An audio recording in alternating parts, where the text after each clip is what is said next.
Okay, Judy has just shared a link to the gift card. I think Luna, oh, Luna did want the link. Okay, so Judy posted the link. So hopefully you can send that to your husband and he will do what you asked. Carla started a cowl using foundation ovals last night. Wonderful. Yes, Kimberly, you that's a great tip. So Kimberly was saying that she started making a top and she misjudged the size that she needed to fit herself. And so as she came to separating the yoke into body and sleeves, she added extra foundation ovals here. And honestly, that is a great way to adjust a size. So however many foundation ovals are listed for putting in underneath there, the only thing is that gets complicated is it depends on the stitch pattern, but she's saying she did that on the Selma cardigan, which is a very simple stitch pattern. It's just simple stitches. It's not a combination of stitches for a repeat. That's just simply rows of double treble crochet and single crochet. I'm going to pull it down so you can see. So, and this really is a great segue into what we're going to talk about, because let's see. So you can see on this one, we have a stitch pattern, and this stitch pattern has a different, has an actual multiple for that shell and the sets of 3 chain 5 spaces here. Now on this stitch pattern, it doesn't. It's just stitches. So there is no repeat. It's a multiple of 1 stitch. We're doing just double treble rows and then single crochet rows. So there's no repeat here. So however many,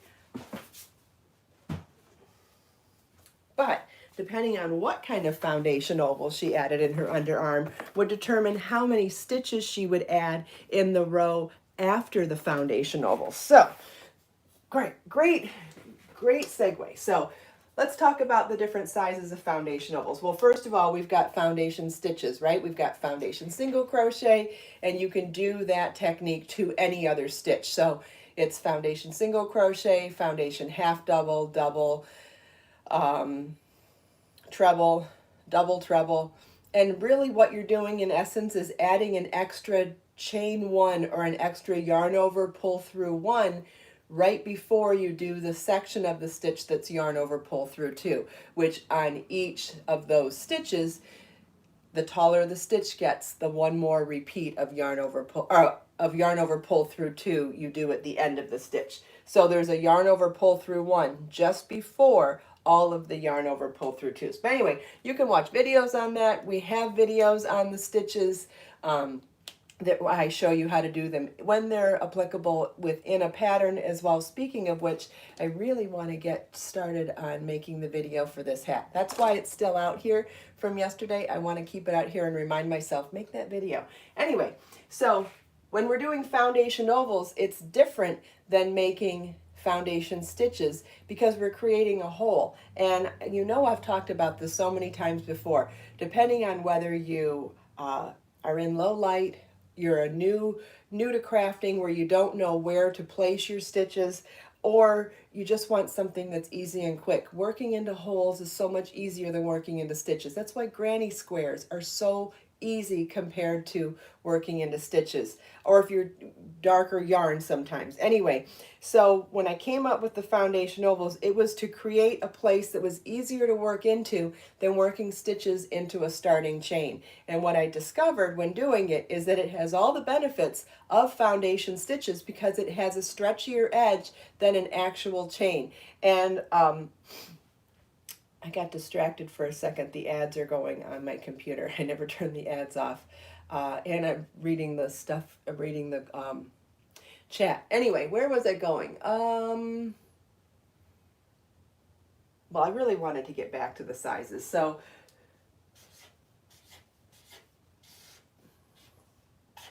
okay, so the smallest one that I think I've used is a chain 3 double crochet, where you work the double crochet into that first chain here. And what you get is they're joined here and joined here, but you get that hole in between, and that's where you work your stitches. So let me show you a couple of others. So then sometimes I'll do a chain 4 and double crochet. Sometimes I'll do a chain 4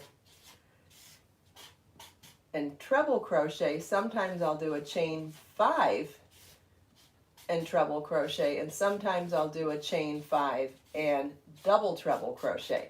And you may say to yourself, why? Right? Why? Okay, there is method to the madness, and I promise I'm going to explain it. So this is the smallest hole, and that's the largest hole, obviously, right? And if you could even do a chain 2 and double crochet if you wanted it tighter. What happens though is that you know how you get a scalloped edge on the side that you don't work into with foundation ovals?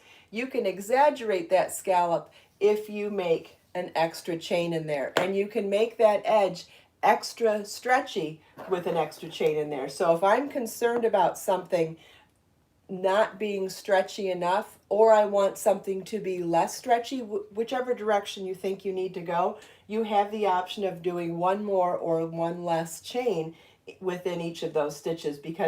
And so to take that back one more step though, the equivalent of a double crochet is a chain 3, the equivalent of a treble crochet is a chain 4, and the equivalent of a double treble crochet is a chain 5, right? Generally speaking, I know sometimes people do one less at the beginning of a round, but whatever. Generally speaking, it is 3 for double crochet, it is 4 for treble crochet, and it is 5 for double treble crochet. Okay, now,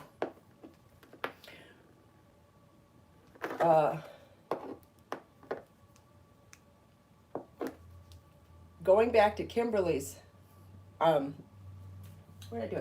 Going back to Kimberly's issue where she did added some foundation ovals in the underarm, what she needs to know after that is how many stitches does she put into it, and that's based on working a plain stitch pattern that doesn't have a multiple or repeat. Let's see what she made. She did chain 5 and treble crochet. She did this one, okay? So now she has 2 options when doing this one. Does anybody want to guess how many stitches you would put into the foundation oval once you did the following round? Because then you're going to be, so let's say, here's her yoke, right? Let's see.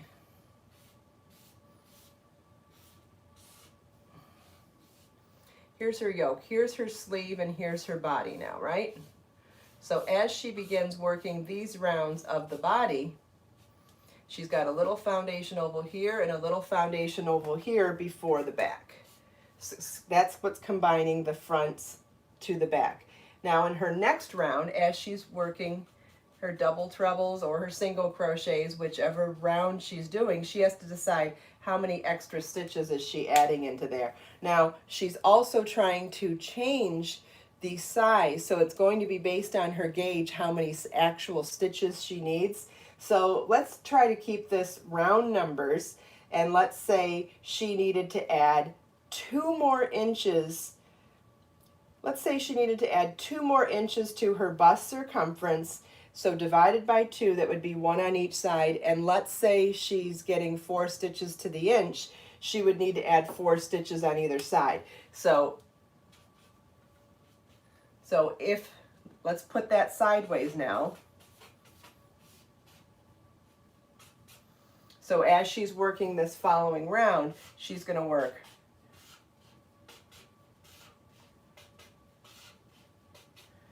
4 treble crochets into one side or into the hole of that foundation oval.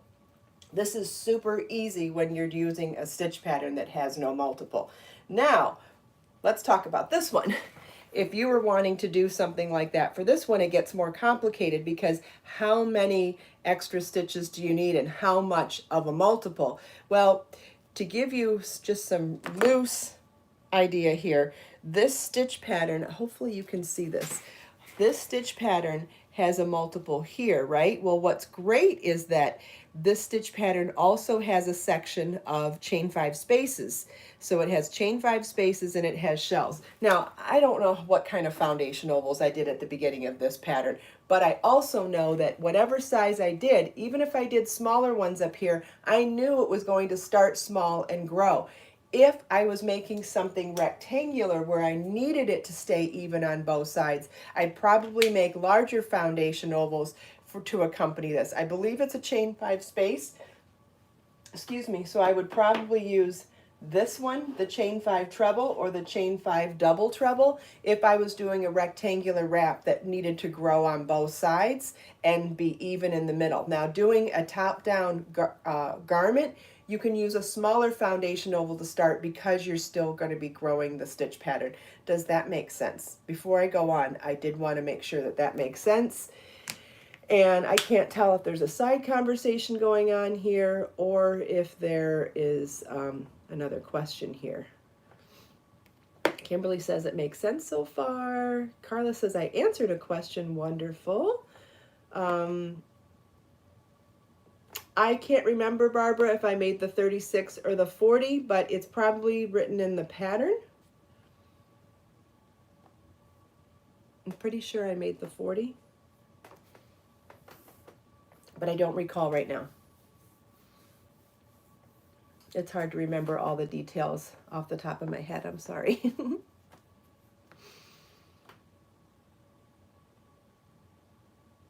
Okay, I don't see any other questions. So going back to this now, going back to this where you're separating for body, this is where it gets confusing when you're adding underarm ovals, if you're trying to redesign something, because I'll get to it, Christine. I'm starting with another part. If you're blending a section of, like, sometimes it doesn't end perfectly when you're separating a yoke and skipping the sleeve stitches to start and end at the beginning of a stitch of a multiple, where you would be adding different numbers of foundation ovals to complete partial multiples, right? So this is a multiple of 3 chain 5 spaces. For all intents and purposes, it's one shell but 3 chain 5 spaces. So that's what we're working with when thinking about foundation ovals. It's a multiple of 3 foundation ovals for the top. It's going to be, if you're working in even uncut multiples, it would be multiples of 3 foundation ovals for your underarm, unless, and this is where it gets into designer work, and if you're skipping parts of multiples, then you can do partial underarm stitch, then you can do partial repeats in the underarm. But that's where it gets that's actually a lot more advanced, and that is gosh, I'm getting so distracted this morning. I'm sorry.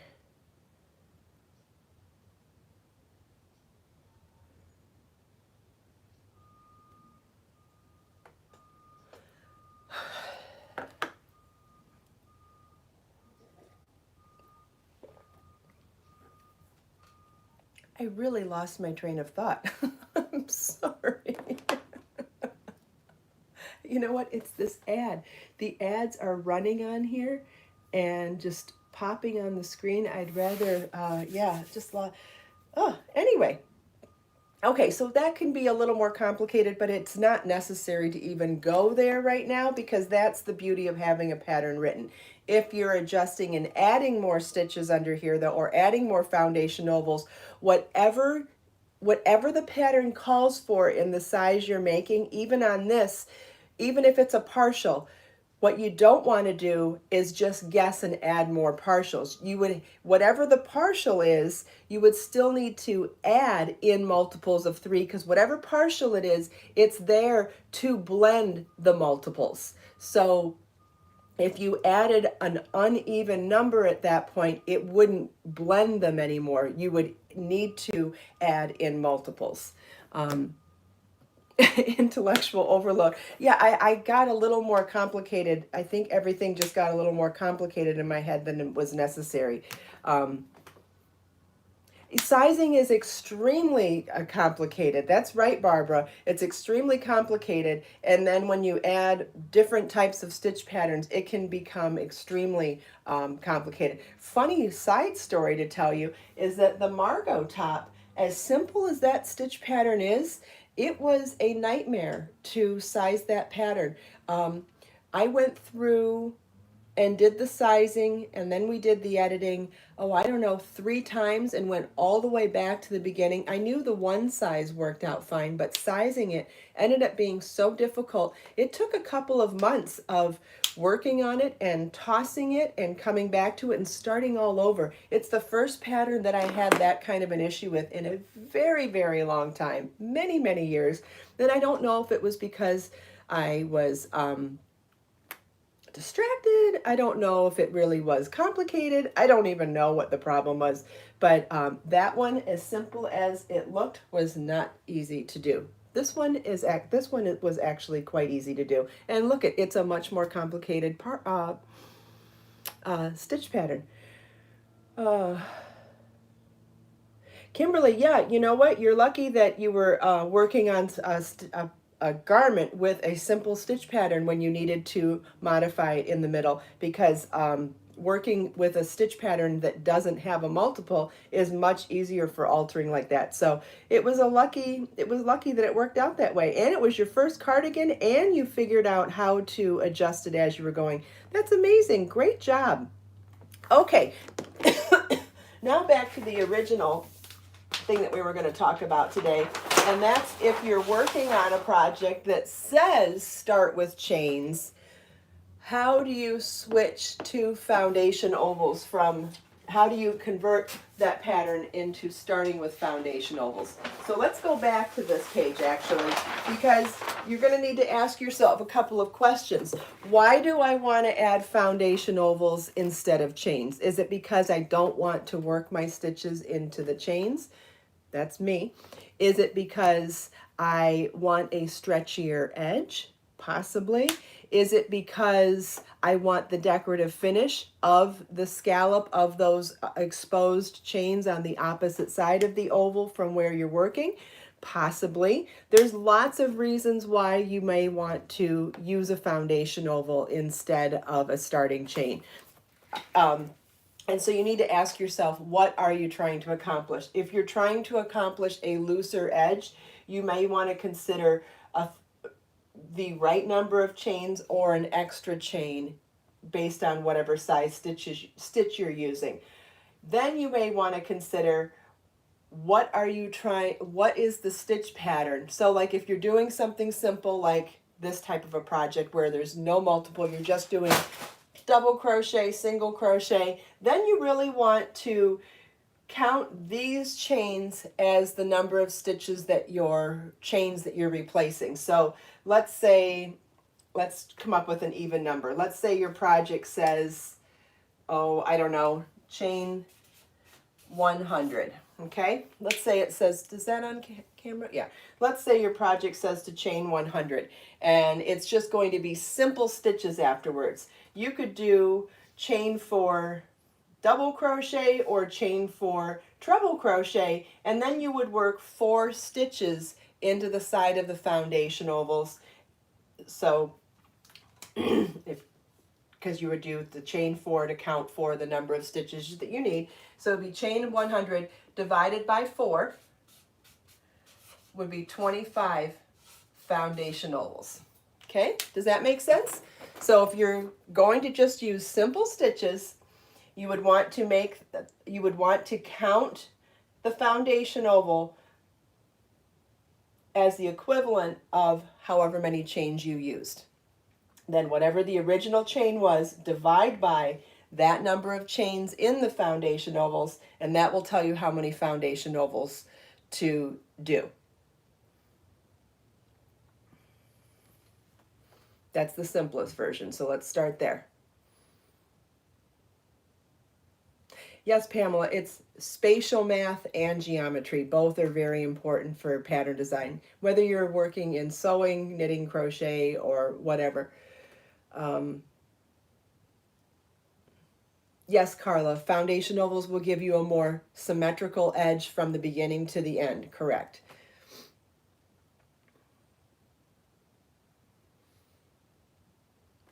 Great, glad this is making sense. So now we need to talk about it. Oh, we went over on time too, but we do need to talk about it in stitch patterns, and that's when it gets way more complicated. So maybe we can pick this up tomorrow and talk about it again, because this is the easy fix for when you're just doing a simple stitch pattern. Do I have a tutorial on foundation ovals? I don't know what you mean, like I don't know what you mean. I mean, we really just use them in stitches. Do you mean, do I have a video showing you how to do them? I'm pretty sure there is one in my crochet stitch library playlist. The other thing that you can do also is, you know how you get that scalloped edge on the one side? It is nice to do something similar on the opposite end when you finish too, and we can talk about that as well. And that's when you use like a chain and a cluster stitch. I can talk about that tomorrow too. Yeah, so we'll take, for example, we'll take a stitch pattern like this tomorrow, and I'll show you how, if it started with chains, and or we'll take any stitch pattern. Yeah, I show you how to do foundation ovals in every pattern that has them.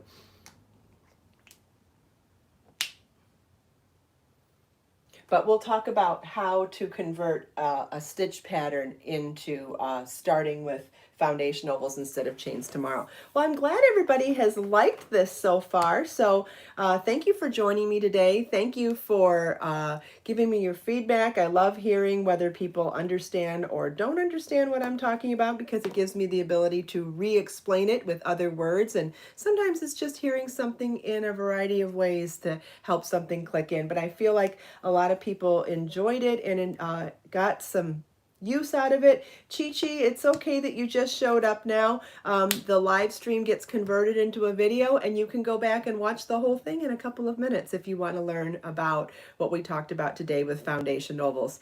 Thanks so much for taking time out of your busy day, everybody. I hope you enjoyed the lesson, chatting with me and everyone else. Let us make time to create, share, and inspire today and every day. Have a wonderful day, and I'll see you tomorrow. Same time, same place, and we'll dig right back in where we left off. Bye-bye.